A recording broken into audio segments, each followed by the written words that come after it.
आप मेरे साथ निकालिए नीति वचन का किताब, उसकी 3 अध्याय 1 से लेकर 4 आयत, 1 से लेकर 4 आयत। नीति वचन book of Proverbs chapter 3 verse 1 to 4। हे मेरे पुत्र, मेरी शिक्षा को न भूलना, अपने हृदय में मेरी आज्ञाओं को रखे रहना है, क्योंकि ऐसा करने से तेरी आयु बढ़ेगी और तू अधिक कुशल से रहेगा। कृपा और सच्चाई तुझसे अलग न होने पाए, वरन उनको अपने गले का हार बनाना और अपनी हृदय रूपी पटियां पर लिखना, तो तू परमेश्वर और मनुष्य दोनों का अनुग्रह पाएगा, तू अति बुद्धिमान होगा। आमीन। आज की सुबह मेरा बोलने का शीर्षक है परमेश्वर की अनुग्रह। परमेश्वर का अनुग्रह, या इसको इंग्लिश में गॉड्स फेवर, परमेश्वर का अनुग्रह बोल के हम बोलते हैं। तो आज यहाँ से मैं स्पेशल 3 और 4 आयत, जो आज का मेरा संदेश का मुख्य आयत है, कृपा और सच्चाई तुझसे अलग न होना पाए, वरन उनको अपने गले का हार बनाना है और अपनी हृदय रूपी पटिया पर लिखना, तो तू परमेश्वर और मनुष्य दोनों का अनुग्रह पाएगा। आमीन। ये अनुग्रह जो चीज है, जो ये कृपा जो परमेश्वर ने दिया हुआ एक वरदान है, ये अनुग्रह के बिना हम जीवन में कुछ नहीं कर सकता है। परमेश्वर ये अनुग्रह कैसे पाते हैं? जब यीशु मसीह की ओर हम बढ़ते हैं, यीशु मसीह की ओर देखते हैं, यीशु मसीह को विश्वास करते हैं, पर उसकी अनुग्रह हमारे जीवन में आती है। उसकी अनुग्रह के द्वारा हमारा जीवन में उद्धार आते हैं। परमेश्वर का वचन में लिखा, उसकी अनुग्रह के द्वारा और तुम्हारे विश्वास से तुम्हारे जीवन में उद्धार होती है, प्रभु के वचन कहता है। इसलिए भाई बहन, हमें उसकी अनुग्रह में उसकी, जब अगर तुम्हें परमेश्वर का अनुग्रह तुम्हारे जीवन में है तो तुम्हें जीवन पाएंगे। यदि परमेश्वर के अनुग्रह आपके और मेरे जीवन में होंगे, हम जय पाएंगे, हम उन्नति पाएंगे, हम प्रगति की ओर पाएंगे। परमेश्वर का अनुग्रह हमारे जीवन में, ये अनुग्रह हमारी ज्ञान बुद्धि हमारे शरीर पर निर्भर रहने से नहीं मिलती है। ये अनुग्रह खुदा की ओर से मिलती है। ये खुदा देता है, कृपा परमेश्वर की ओर से मिलती है। इसलिए परमेश्वर के वचन में कहा गया है कि अनुग्रह परमेश्वर का है। जब अनुग्रह तुम्हारे जीवन में होगा, तुम आशीषित होके जाओगे, और अनुग्रह तुम्हारे जीवन में होगा, मनुष्य का भी आशीष तुम पाओगे, प्रभु के वचन में लिखा हुआ है। इसलिए ये बहुत अद्भुत बातें हैं, लेकिन बहुत सारे लोग हम समझ नहीं पाते हैं इस चीज को, क्योंकि परमेश्वर का अनुग्रह, परमेश्वर की कृपा, ये कृपा कोई भी हम खरीद नहीं सकते हैं। ये कृपा हमारे मेहनत से कमा नहीं सकते हैं, लेकिन वही केवल देता है अपने बच्चों को। उसने अपने बच्चों के लिए खुदा ने पहले से दिया गया है, ये अनुग्रह समझ लेना। इसलिए बार बार परमेश्वर का वचन में कहता है, प्रभु कहता है कि मेरा अनुग्रह तुम्हारे लिए काफी है। जो अनुग्रह मैंने तुम्हारे लिए दिया, प्रभु यीशु मसीह कहते हैं, ये अनुग्रह ऐसे ही खरीद नहीं पाते हैं, ऐसे हमारी हिम्मत ताकत से नहीं मिलती है, लेकिन परमेश्वर की ओर से खुदा ने अपने बच्चों के लिए दिया गया है, जिसकी वजह से हम आशीषित होते हैं। यदि परमेश्वर के वचन में हम देखें तो एस्तर की कहानी हम जानते हैं। एस्तर जो एक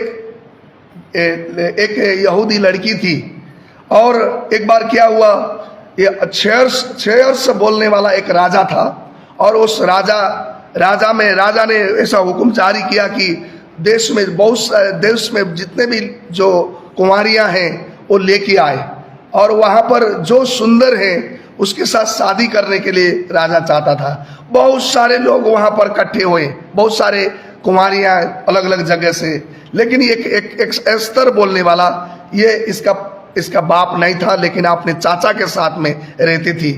जब ये भी वहां पर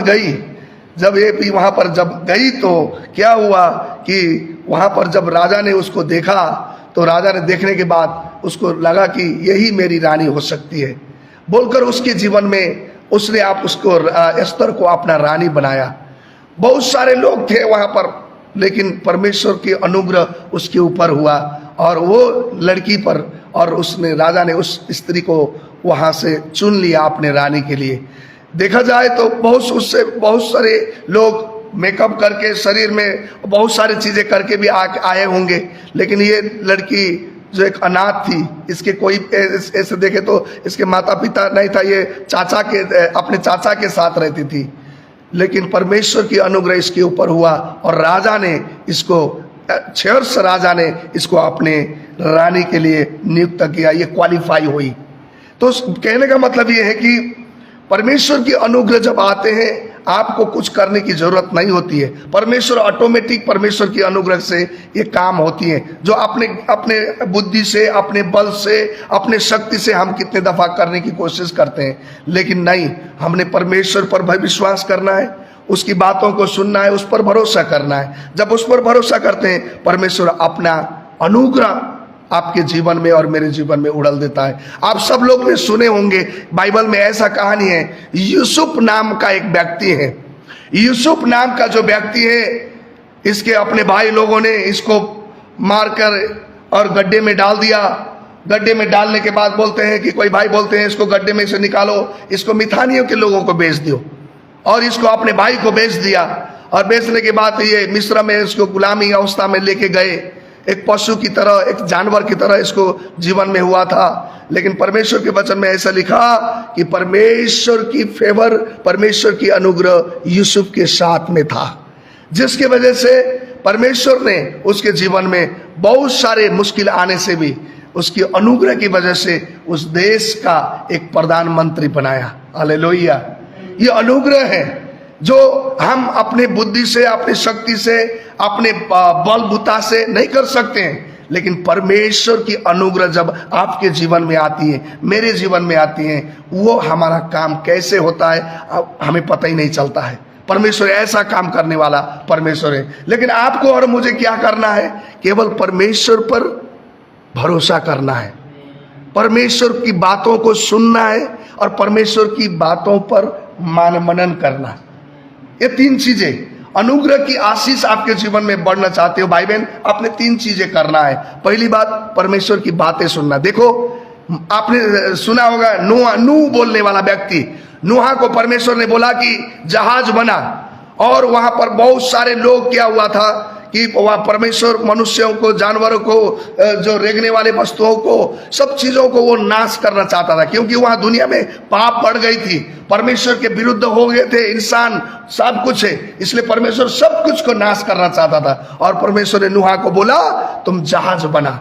और जब जहाज बनाने के लिए परमेश्वर ने नूहा को बोला, तो नूहा ने परमेश्वर की आवाज सुनकर जहाज बनाया। उस समय में बारिश नहीं हुई थी उस समय में, और परमेश्वर कहता है कि मैं बारिश बनाऊंगा, सबको नाश करूंगा, तुम जहाज बना। उसने परमेश्वर की बातों को सुना, और बात सुनने के बाद परमेश्वर की बातों पर उसने भरोसा किया, और उसने परमेश्वर की बातों को माना। और प्रभु के वचन में लिखा, आपको बता दूं, उत्पत्ति की किताब 6 अध्याय का 8 आयत में लिखा हुआ, नूहा ने परमेश्वर की अनुग्रह को पाया, जिसकी वजह से उसके घराना, उसके जीवन को परमेश्वर ने आशीषित किया गया। वो परमेश्वर की बातों पर चला, जिसके वजह से परमेश्वर ने उसके जीवन को बचाया, उसने जीवन पाया, उसकी घराना बच गई।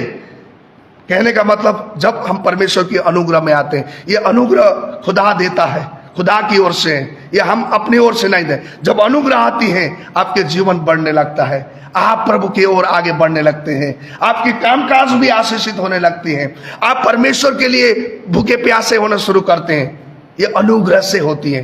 ये अपने जब अनुग्रह आती है, जब अनुग्रह पर हम विश्वास करते हैं, तब इस प्रकार से अनुग्रह प्रभु यीशु है स्वयं, क्योंकि परमेश्वर के वचन में लिखा, वो अनुग्रह, वो शारीरिक रूप में इस दुनिया में आया, और वो प्रभु के वचन में लिखा हुआ है। यदि आप परमेश्वर का वचन यूहन्ना की किताब उसकी 1:16 आयत में हम देखते हैं, तो परमेश्वर का अनुग्रह हमारे जीवन में है। ये हमारे काम से नहीं, ये हमारे बल से नहीं, शक्ति से नहीं, लेकिन परमेश्वर के अनुग्रह से ही हमारे जीवन को आशीष मिलती है। परमेश्वर के अनुग्रह से ही हमारा जीवन संवर जाता है। यहाँ देखा, परमेश्वर के अनुग्रह हुआ, हमारा जीवन बदल जाता है। ये अपने बल से नहीं, मैं अपना जीवन बदलूंगा, मैं अच्छा होऊंगा, ऐसे नहीं। जब प्रभु की कृपा आएगी तो हमारे जीवन बदलना शुरू करता है। इसलिए प्रभु के वचन में लिखा है, यहाँ देखो, क्योंकि परमेश्वर का बनेगा, क्योंकि उसकी परिपूर्णता में से हम सब ने प्राप्त किया, अर्थात अनुग्रह पर अनुग्रह। परमेश्वर की अनुग्रह पर अनुग्रह हमने पाया है यीशु मसीह के जरिए से। इसलिए आज मैं आप सबको उत्साहित करना चाहता हूं भाई बहन, परमेश्वर चाहता है कि आप उस पर भरोसा करें, उस पर भरोसा करें, न कि अपने शरीर पर, न कि अपनी बुद्धि पर, न कि अपनी बलबूता पर, परमेश्वर पर भरोसा करना। बहुत सारे लोग बोलते हैं किस्मत हुआ तो सब कुछ होता जाता है, किस्मत से ज्यादा बोलते हैं, लेकिन किस्मत की बात नहीं है, लेकिन परमेश्वर की मेहरबानी, परमेश्वर की अनुग्रह हमारे जीवन में होना बहुत जरूरी है। मेरा किस्मत नहीं था ये हो गया, मेरा किस्मत नहीं था ये हो गया, लोग बोलते हैं ना, किस्मत की बात नहीं है। सबसे बड़ी परमेश्वर की मेहरबानी होना चाहिए हमारे जीवन में, उसकी अनुग्रह होना चाहिए, तब हमारा जीवन आशीषित बनते जाएगा भाई बहन। इसलिए हमें उस पर ही मन भरोसा करना है। जब पर उस पर भरोसा करेंगे, परमेश्वर हमारे जीवन को आशीषित करेगा। इसलिए भजन संहिता 5:12 में लिखा है, भजन संहिता 5:12 में लिखा, हे प्रभु तू धर्मियों को आशीष देता है और परमेश्वर की कृपा की दृष्टि हमारे आसपास बनाए रखता है। उसकी अनुग्रह रूपी ढाल हमारे आसपास बनाए रखता है, रक्षा के लिए, आपकी सुरक्षा के लिए, आपकी आशीषों के लिए परमेश्वर अपनी अनुग्रह हमारे जीवन में बनाए रखता है। इसलिए मेरे प्यारे मसीह भाई बहन, चाहे आपके जीवन में दुख भी आए, कष्ट भी आए, परेशानी भी आए, परमेश्वर की अनुग्रह से आपके जीवन को परमेश्वर बाहर निकालता है। यूसुफ के जीवन में कष्ट आया, तकलीफ आया, परेशानी आई, मुसीबत आई, पर भी परमेश्वर की अनुग्रह उसके साथ में था। प्रभु के वचन कहता है परमेश्वर की अनुग्रह था, जिसकी वजह से वो देश की प्रधानमंत्री, देश के बड़े उच्च पद मिलेगा। दाऊद को देखो, दाऊद को सब भाइयों से उसको तुच्छ ठाना जाता था, वो उसने उस काबिल का भी नहीं था, लेकिन परमेश्वर की अनुग्रह उसको गुरान से उठाकर सिंहासन में परमेश्वर बैठा देता है, और परमेश्वर का अनुग्रह दाऊद के ऊपर में था। ये अनुग्रह है हमारे जीवन को ऊपर उठा कर लेके जाता है। इसलिए जितना हम प्रभु पर विश्वास करते हैं, जितना हम उस पर भरोसा करते हैं, जितनी उसकी वचन को सुनते हैं, जितनी उसकी बात को मानते हैं, उतनी ही उसकी कृपा बनी रहेगी भाई बहन, उतनी ही उसकी कृपा आपके जीवन में होती है। इसी को बोलते हैं अनुग्रह। ये अपने बल से नहीं होती है, उसी की ओर से आती है ये कृपा, और हमारा जीवन परमेश्वर में बढ़ते जाता है, उन्नति होते जाता है। परमेश्वर की कृपा हमारे जीवन में होगी तो कोई भी दुनिया के चीजें रुक नहीं सकता है। आपको परमेश्वर बढ़ाएगा, आपको परमेश्वर आशीषित करेगा, ये परमेश्वर का वचन है। इसलिए आए हर एक सुबह उठकर परमेश्वर को बोलना चाहिए, हे प्रभु मैं तेरे बच्चे हूं, मैं तेरी अनुग्रह से मुझे ढांप के रख, तेरी अनुग्रह से मुझे संभाल के रख। हर एक दिन सुबह उठकर हमें परमेश्वर को बोलना है। ये हर एक दिन प्रभु को धन्यवाद देना, तूने मुझे धर्मी बनाया है, तूने मुझे अपने बेटा बेटी बनाया है, मुझे अपना अनुग्रह मेरे जीवन में प्रकट कर, मैं अपने अनुग्रह की दृष्टि मेरे जीवन में बनाए रख, बोल के हमें हर दिन प्रार्थना करना चाहिए। पर दिन हम जब इस तरह से प्रभु को हर दिन उठकर प्रभु को करते हैं, परमेश्वर हमारे अनुग्रह हमारे जीवन में, उसकी हाथ हमारे से कभी भी दूर नहीं होती है। इसलिए मूसा ने कहा, प्रभु यदि तू मेरे साथ में चलते हुए मैं कैसे विश्वास करूं। लिखा हुआ है एक्सोडस चैप्टर 33 वर्स 13 में लिखा हुआ है, परमेश्वर कहता कि मेरा अनुग्रह, मेरी दृष्टि तेरे ऊपर बनी रहेगी, तो तू जहां जहां भी जाएगा मेरा अनुग्रह तेरे ऊपर है। प्रभु ने, इस परमेश्वर ने, यहोवा परमेश्वर ने मूसा को कहा गया है। तो इस सचमुच में भाई बहन हमें उसकी अनुग्रह के जरूरी है। हमें उसकी अनुग्रह कैसे पाएंगे? जितना आप यीशु की ओर देखोगे, जितना आप यीशु की ओर आओगे, उतनी उसकी अनुग्रह कृपा हमारे जीवन में आता है। क्योंकि ये हमारी कमाई से नहीं होगी, हमारे धर्म कर्म से नहीं होगा, न तो हमारा बल से होगा, न हमारा पैसे से होगा, लेकिन खुदा ने हमें दिया गया है, ये खुदा का है। इसलिए खुदा पर हमें भरोसा करते रहना चाहिए, उसकी बातें मानना चाहिए, उसके बातों को सुनना चाहिए। ये परमेश्वर का वचन है। इस वचन के द्वारा परमेश्वर हम सबको आशीष दे।